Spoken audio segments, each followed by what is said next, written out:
नमस्कार साथियों आज का टॉपिक जो है वो बेहद महत्वपूर्ण है। महत्वपूर्ण इसलिए है कि भाई आप प्रॉपर्टी रजिस्ट्री करा रहे हो, कोई प्लॉट खरीद रहे हो, कोई मकान खरीद रहे हो, तो क्या आप ये श्योर हैं कि जिस गाटा में आपको प्लॉट खरीदा है उसी में आपको पोजीशन मिला है? क्योंकि साथियों हमारे पास कई मैटर्स आ रहे हैं कि आपने खरीदा था 672 में और पता चला आपको 5 साल बाद सरकार का नोटिस आया कि आपका थोड़ा आधा भाग 671 में आ रहा है। कृपया इसे तोड़वाने का कष्ट करें, वरना जो है जो भी मान लीजिए धारा 67 है या अन्य अधिनियम के खिलाफ कार्रवाई की जाएगी आपके खिलाफ और ये तोड़ दिया जाएगा।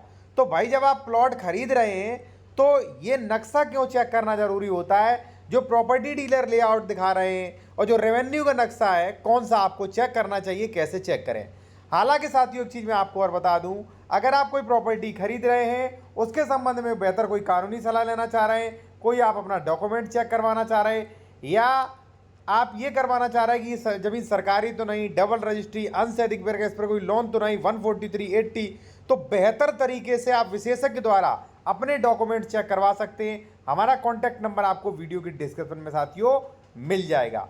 अब देखिए, हालांकि फ्रॉड तो तमाम सारे हो रहे हैं, डबल रजिस्ट्री भी हो रहा है, अंश से अधिक विक्रय भी हो रहा है, ठीक है, सेक्शन 98 का उल्लंघन करके जमीन बेची जा रही है जो कि राज्य सरकार को नेत हो रही है, कहीं गलत श्रेणी की जमीन, खातेदार का जो है गलत वर्ग।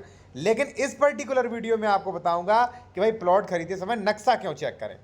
ठीक है, अब देखिए साथियों, मान लीजिए मैं हूं एक प्रॉपर्टी डीलर साथियों, ठीक है।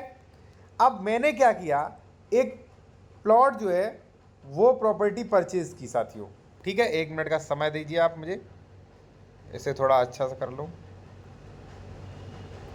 मान लीजिए ये मैंने जो है प्लॉटिंग शुरुआत की यहाँ पे, ये ठीक है, ये यहाँ पे मैंने रोड्स डाल दी, ठीक है, और ये प्लॉट्स करे 1 2 3 4 6, ये प्लॉट्स कर दिए। मान लीजिए साथियों ये प्लॉट नंबर 6 जो है वो मैंने आपको दे दिया और रजिस्ट्री करवाई किसमें? 672 में आपको रजिस्ट्री करा दी। जो प्रॉपर्टी डीलर आपको लेआउट दिखाते हैं ना, अगर वो रेरा रजिस्टर्ड नहीं है, विकास प्राधिकरण द्वारा या अथॉरिटी द्वारा उसका लेआउट पास्ड नहीं है, रेरा रजिस्टर्ड नहीं है, तो उस नक्शे की कोई भी वैल्यू नहीं। जो आपको रजिस्ट्री, जो भी मान लीजिए प्रॉपर्टी डीलर दिखा रहे हैं, वो नक्शा कोई वैल्यू नहीं, जीरो है उसकी, क्योंकि वो कहाँ पे रजिस्टर्ड है। अगर उस नक्शे में फेरबदल किया गया तो आप कैसे प्रूफ करेंगे कि ये वाला पहले नक्शा था, ये वाला अब ये? और जो भी सड़कें हैं वो प्रॉपर्टी डीलर के नाम बनी रहती हैं, ठीक है। तो कोई मतलब नहीं, जो मान लीजिए लेआउट जारी नहीं है तो ऐसे प्रॉपर्टी डीलर का नक्शा कोई मतलब नहीं। इसीलिए मैं कहता हूं कि रेवेन्यू मैप देखिए। तो आपने रेवेन्यू देखा, ठीक है, हमने कहा भाई 672 में आपको रजिस्ट्री कराएंगे, आपने कहा ठीक है सर, आपने देखा 672, आपने देखा कि रजिस्ट्री भी सही है, ठीक है, खातेदार का वर्ग, डबल रजिस्ट्री नहीं, अंश से अधिक विक्रय, सारा कुछ देख लिया, आपने कहा 672 की जमीन सही है, आपने कहा ठीक है, प्लॉट कौन सा? हमने कहा ये, और आपने इस पर पोजीशन कर लिया रजिस्ट्री करवा के। अब देखिए साथियों, जमीन पे तो नंबर पड़ा नहीं होता है कि 672 672 672, जमीन पे क्या नंबर पड़ा होता है? तो आप कैसे जानते हैं कि हमें 672 पे ही पोजीशन मिला, जबकि ये प्लॉट आधा 671 में निकल रहा है? मान लीजिए 670 जो है वो ग्राम सभा की जमीन है, ठीक है, अभी तो आपको पोजीशन दे दिया, और मान लीजिए 5 वर्ष बाद ग्राम सभा ने अपनी जमीन नापी और उसकी जमीन कम निकली, तो आपको नोटिस आ जाएगा भाई इतना प्लॉट जो है वो हमारी जमीन में आ रहा है आपका। मान लीजिए ग्राम सभा की नहीं है साथियों, आपने 672 में खरीदा, कब्जा ले लिया, कब्जा 671 वाले में आ रहा है, ठीक है। अब जैसे मान लीजिए साथियों 671 हमारा जमीन है, ठीक है, मान लीजिए भाई 671 हमारा जमीन है, तो यहाँ पे कभी मैं भी तो मेड़बंदी करवा सकता हूँ भाई, ठीक है।